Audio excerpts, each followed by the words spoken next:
ജ്ഞാനം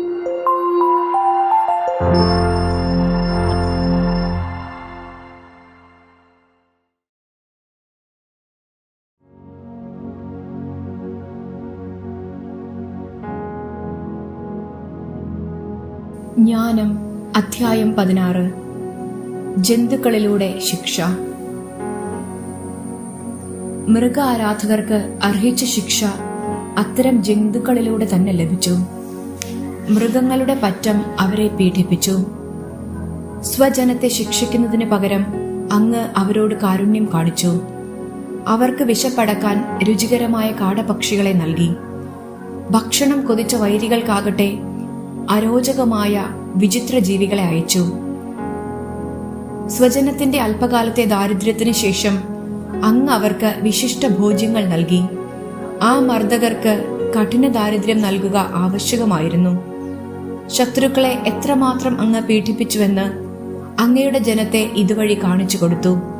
അവിടുത്തെ ജനം വന്യമൃഗങ്ങളുടെ ക്രൗര്യത്തിനിരയാവുകയും സർപ്പദംശനമേറ്റ് നശിക്കുകയും ചെയ്തപ്പോൾ അങ്ങയുടെ ക്രോധം നീണ്ടു നിന്നില്ല. അവർ അല്പകാലം താക്കീതെന്ന നിലയിൽ പീഡനമേറ്റു. അങ്ങയുടെ നിയമത്തിലെ അനുശാസനകൾ ഓർമ്മിപ്പിക്കാൻ അവർക്ക് രക്ഷയുടെ അടയാളം നൽകി. അതിലേക്ക് നോക്കിയവർ രക്ഷപ്പെട്ടു. അവർ കണ്ട വസ്തുവിനാലല്ല, എല്ലാറ്റിന്റെയും രക്ഷകനായ അങ്ങ് മൂലം രക്ഷപ്പെട്ടു. അങ്ങാണ് ഞങ്ങളെ തിന്മയിൽ നിന്ന് രക്ഷിക്കുന്നതെന്ന് ഞങ്ങളുടെ ശത്രുക്കളെ അങ്ങ് ഇതുവഴി ബോധ്യപ്പെടുത്തി. വെട്ടുക്കിളികളുടെയും ഈച്ചകളുടെയും ഉപദ്രവത്താൽ അവർ മരിച്ചു വീണു. അവർക്ക് ഉപശാന്തി ലഭിച്ചില്ല.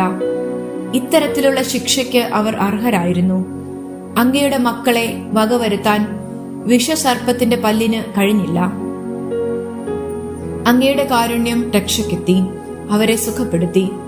അങ്ങയുടെ കൽപ്പനകൾ അനുസ്മരിപ്പിക്കാൻ അവർ ദംശിക്കപ്പെട്ടു. എന്നാൽ അവിടുന്ന് അവരെ അതിവേഗം രക്ഷിച്ചു.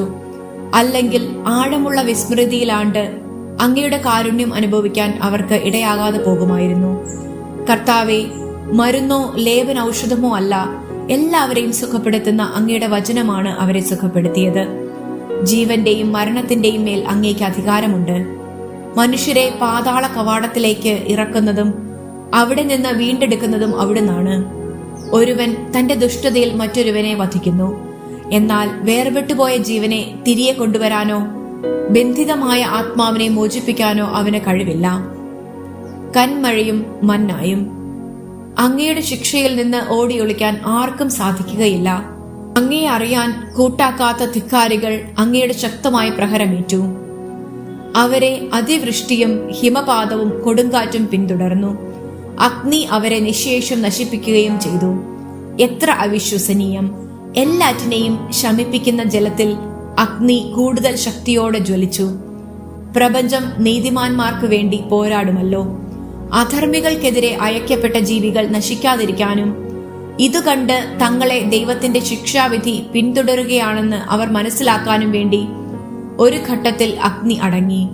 വീണ്ടും ഒരിക്കൽ അധർമ്മം നിറഞ്ഞ ദേശത്തെ വിളവ് നശിപ്പിക്കാൻ ജലമധ്യത്തിൽ അത് അഗ്നിയെക്കാളും തീക്ഷ്ണമായി ജ്വലിച്ചു.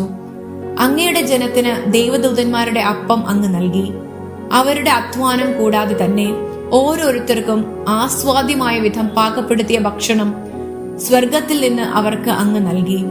അങ്ങ് നൽകിയ വിഭവങ്ങൾ അങ്ങയുടെ മക്കളുടെ നേരെ അങ്ങേക്കുള്ള വാത്സല്യം പ്രകടമാക്കി. ഭക്ഷിക്കുന്നവന്റെ രുചിക്കൊത്ത് അത് രൂപാന്തരപ്പെട്ടു. ഹിമപാതത്തിൽ ആളിക്കത്തിയതും വർഷധാരയിൽ ഉജ്ജ്വലിച്ചതുമായ അഗ്നി ശത്രുക്കളുടെ വിള നശിപ്പിച്ചെന്ന് അവർ അറിയാൻ തക്ക വിധം മഞ്ഞും മഞ്ഞുകട്ടയും അഗ്നിയിൽ ഉരുകിയില്ല. നീതിമാന്മാരെ പോറ്റി രക്ഷിക്കാൻ അഗ്നി സ്വഗുണം മറന്നു. സൃഷ്ടാവായ അവിടുത്തെ സേവിക്കുന്ന സൃഷ്ടി അധർമ്മികളെ ശിക്ഷിക്കാൻ വെമ്പൽ കൊള്ളുകയും അങ്ങയിൽ പ്രത്യാശ വയ്ക്കുന്നവരോട് കരുണ കാണിക്കുകയും ചെയ്യുന്നു. കർത്താവെ, അങ്ങയെ ആശ്രയിക്കുന്നവരെ പോറ്റുന്നത് വിവിധ ധാന്യവിളകളല്ല, അങ്ങയുടെ വചനമാണെന്ന് അങ്ങയുടെ വത്സല മക്കൾ ഗ്രഹിക്കാൻ വേണ്ടി സൃഷ്ടികൾ ആവശ്യക്കാരുടെ ആഗ്രഹത്തിനൊത്ത് രൂപാന്തരം പ്രാപിച്ച് എല്ലാറ്റിനെയും പോറ്റുന്ന അങ്ങയുടെ ഔദാര്യത്തെ വെളിപ്പെടുത്തി.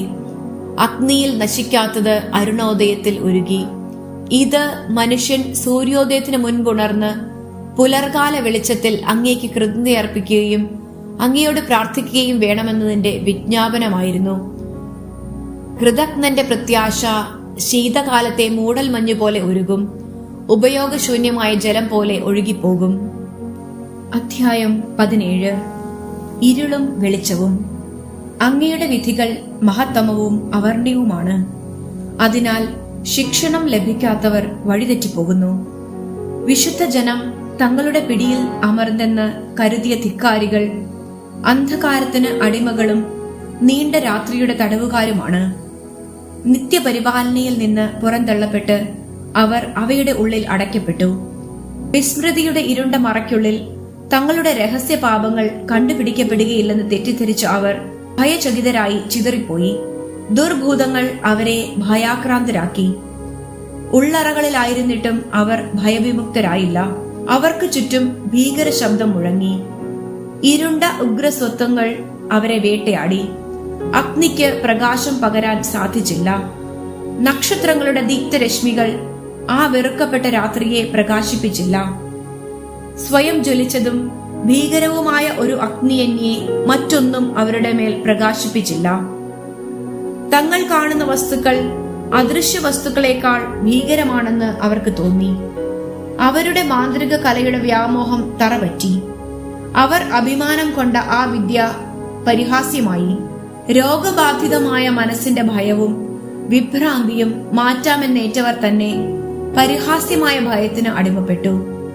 ഭയപ്പെടാൻ ഒന്നുമില്ലായിരുന്നിട്ടും അവർ മൃഗങ്ങൾ പോകുമ്പോഴും സർപ്പങ്ങളുടെ സീൽക്കാരം കേൾക്കുമ്പോഴും പേടിച്ചു വിറച്ചു. അവർ ഭയം കൊണ്ട് വിറച്ചു നശിച്ചു. ഒരിടത്തു നിന്നും ഒഴിവാക്കാൻ വയ്യാത്ത വായുവിൽ പോലും കണ്ണു തുറന്നു നോക്കാൻ അവർക്ക് ധൈര്യമില്ല. തിന്മ ഭീരുത്വം നിറഞ്ഞതാണ്. അത് തന്നെ ശിക്ഷിക്കുന്നു. മനസാക്ഷിയുടെ സമ്മർദ്ദത്തിൽ അത് പ്രതിബന്ധങ്ങളെ പർവ്വതീകരിക്കുന്നു. ആലോചനാശീലത്തിൽ നിന്ന് വരുന്ന സഹായത്തെ ഭയം എപ്പോഴും തിരസ്കരിക്കുന്നു. സഹായം ലഭിക്കുമെന്നുള്ള ആന്തരികമായ പ്രതീക്ഷ എത്ര ദുർബലമാണോ അത്രത്തോളം പീഡനത്തിന്റെ കാരണത്തെക്കുറിച്ചുള്ള അജ്ഞതയെ ഭയം ഇഷ്ടപ്പെടുന്നു. അശക്തമായ പാതാളത്തിൽ നിന്ന് എത്തിയ അശക്തമായ രാത്രി തങ്ങളെ ചൂഴ്ന്നപ്പോൾ അവർ ഒരേ ഉറക്കത്തിൽ മുഴുകി. ചിലപ്പോൾ ഭീകരഭൂതങ്ങളെ കണ്ട് അവർ ചകിതരായി. മറ്റു ചിലപ്പോൾ മനം തകർന്നു മരവിച്ചു. കാരണം അപ്രതീക്ഷിതമായി പെട്ടെന്ന് ഭയം അവരെ ഗ്രസിച്ചു. അവിടെ ഉണ്ടായിരുന്നവരെല്ലാവരും ലോഹനിർമ്മിതമല്ലാത്ത ഈ തടവറയിൽ അടയ്ക്കപ്പെട്ടു. കർഷകനോ ഇടയനോ ഏകാഗിയായ തൊഴിലാളിയോ ആകട്ടെ, അവർ പിടിക്കപ്പെടുകയും അനിവാര്യമായ ശിക്ഷയ്ക്ക് വിധിക്കപ്പെടുകയും ചെയ്തു. എല്ലാവരും ഒരേ അന്ധകാരത്തിന്റെ ശൃംഖലയാൽ ബന്ധിതരായിരുന്നു.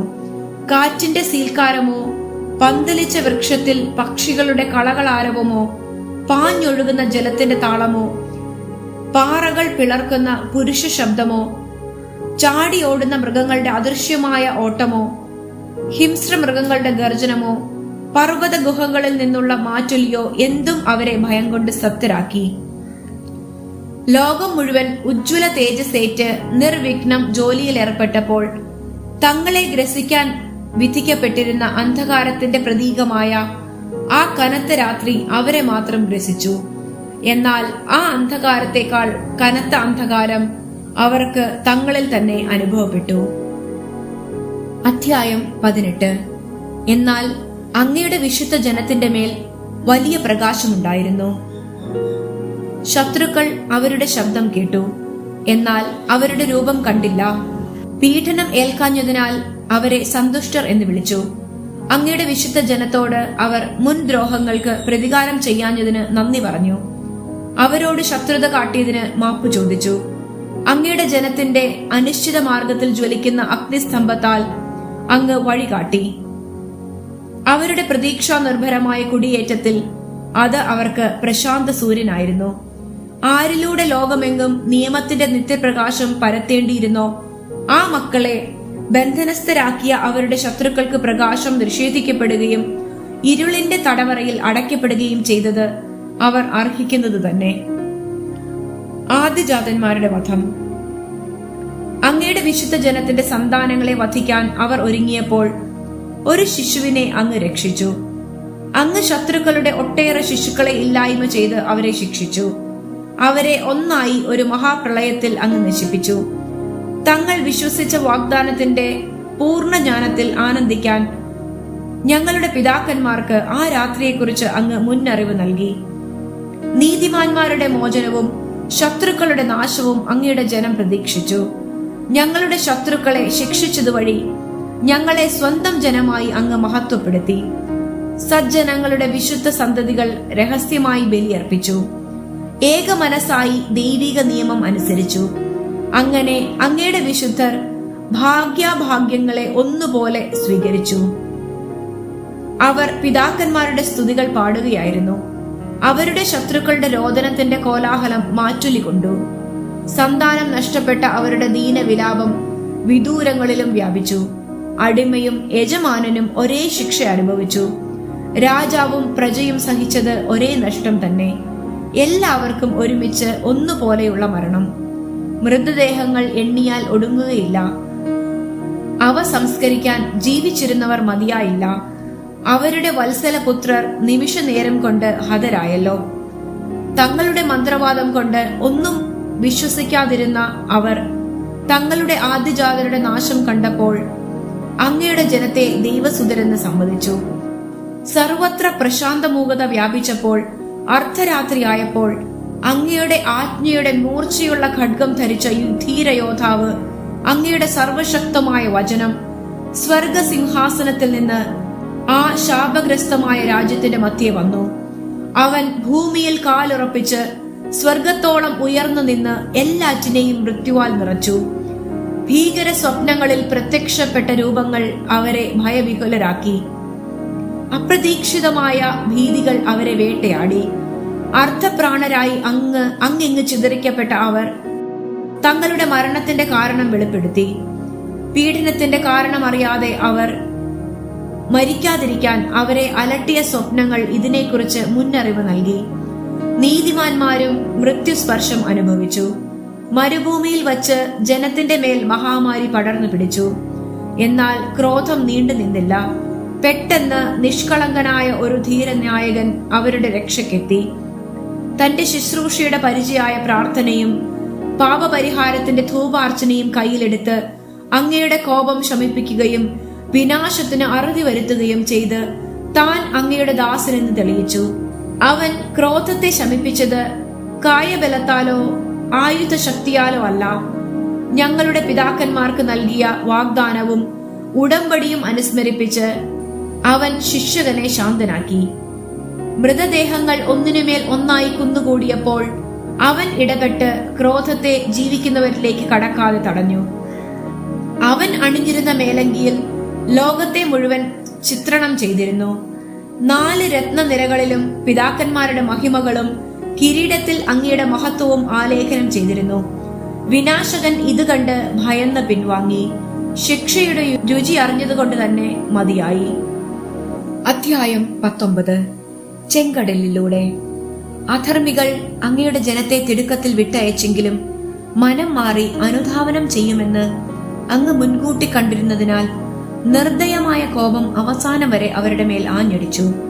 അവർ ദുഃഖമാചരിക്കുകയും തങ്ങളുടെ മൃതരുടെ ശവക്കുഴിയിങ്കൽ വിലപിക്കുകയും ചെയ്യുമ്പോൾ തന്നെ ബുദ്ധിശൂന്യമായ മറ്റൊരു തീരുമാനമെടുത്തു. നിർബന്ധിച്ചും യാചിച്ചും യാത്രയാക്കിയവരെ, ഒളിച്ചോടുന്നവരെ എന്ന പോലെ അവർ പിന്തുടർന്നു. തങ്ങൾ അർഹിക്കുന്ന ശിക്ഷാവിധിയാണ് അവരെ അതിനു പ്രേരിപ്പിക്കുകയും കഴിഞ്ഞ സംഭവങ്ങൾ വിസ്മരിക്കാൻ ഇടയാക്കുകയും ചെയ്തത്. ഏറ്റ പീഡകളുടെ കുറവ് തീർത്ത് പൂർത്തിയാക്കാനായിരുന്നു അത്. അങ്ങയുടെ ജനത്തിന് അത്ഭുതാവഹമായ യാത്രാനുഭവം ഉണ്ടാക്കാനും ശത്രുക്കളെ അസാധാരണമായ മരണത്തിന് ഇരയാക്കാനും വേണ്ടിയായിരുന്നു അത്. അങ്ങയുടെ മക്കളെ ഉപദ്രവമേൽക്കാതെ പരിരക്ഷിക്കാൻ അവിടുത്തെ ഇഷ്ടത്തിന് വിധേയമായി സൃഷ്ടികളുടെ സ്വഭാവം നവ്യരൂപമെടുത്തു. മേഘം പാളയത്തിനുമേൽ നിഴൽ വിരിച്ചു. ജലം നിറഞ്ഞു കിടന്നിടത്ത് വരണ്ട ഭൂമി. ചെങ്കടലിന്റെ മധ്യത്തിൽ നിർബാധമായ പാത. ഇളകുന്ന തിരമാലകളുടെ സ്ഥാനത്ത് പുൽപ്പരപ്പ്. അങ്ങയുടെ കരത്തിന്റെ പരിരക്ഷ അനുഭവിക്കുന്ന ജനം അത്ഭുത ദൃശ്യങ്ങൾ കണ്ട് ഒരൊറ്റ ജനമായി അതിലൂടെ കടന്നു. അവരുടെ രക്ഷകനായ കർത്താവെ, അങ്ങയെ സ്തുതിച്ചുകൊണ്ട് മേച്ചിൽപ്പുറത്തെ കുതിരകളെപ്പോലെയും തുള്ളിച്ചാടുന്ന കുഞ്ഞാടുകളെ പോലെയും അവർ കാണപ്പെട്ടു. തങ്ങളുടെ പരദേശവാസകാലത്ത് ഭൂമി മൃഗങ്ങൾക്ക് പകരം കൊതുകുകളെയും നദി മത്സ്യങ്ങൾക്ക് പകരം തവളക്കൂട്ടങ്ങളെയും പുറപ്പെടുവിച്ചത് അവർ ഓർമ്മിച്ചു. ആർത്തി പിടിച്ച് വിശിഷ്ട ഭോജ്യത്തെ അപേക്ഷിച്ച് തങ്ങളെ തൃപ്തിപ്പെടുത്താൻ പുതിയ തരം പക്ഷികൾ, കടലിൽ നിന്ന് കാടപ്പക്ഷികൾ പറന്നെത്തിയത് അവർ കണ്ടതാണ്. ഇടിമുഴക്കത്തിന്റെ മുന്നറിയിപ്പോടെ അത്രേ പാപികളുടെ മേൽ ശിക്ഷകൾ നിബന്ധിച്ചത്. അവർ ദുഷ്കൃത്യങ്ങൾ നിമിത്തം യഥാർഹം പീഡനമേറ്റു. അന്യജനതയോട് കഠിനമായ വെറുപ്പാണ് അവർ കാണിച്ചത്. മറ്റുള്ളവർ തങ്ങളെ സമീപിച്ച അന്യജനതയെ സ്വീകരിച്ചില്ല.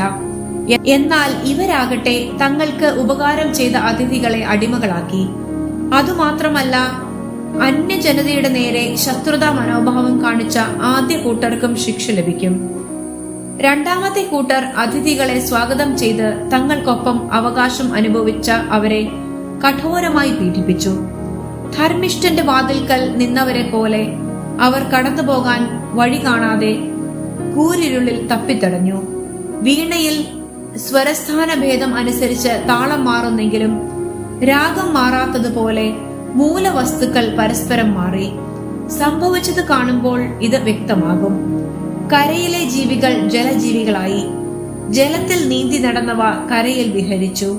അഗ്നി ജലത്തിൽ പോലും തന്റെ ശക്തി പ്രകടിപ്പിച്ചു. ജലം അഗ്നിയെ കെടുത്തുന്ന സ്വഭാവം വിസ്മരിച്ചു.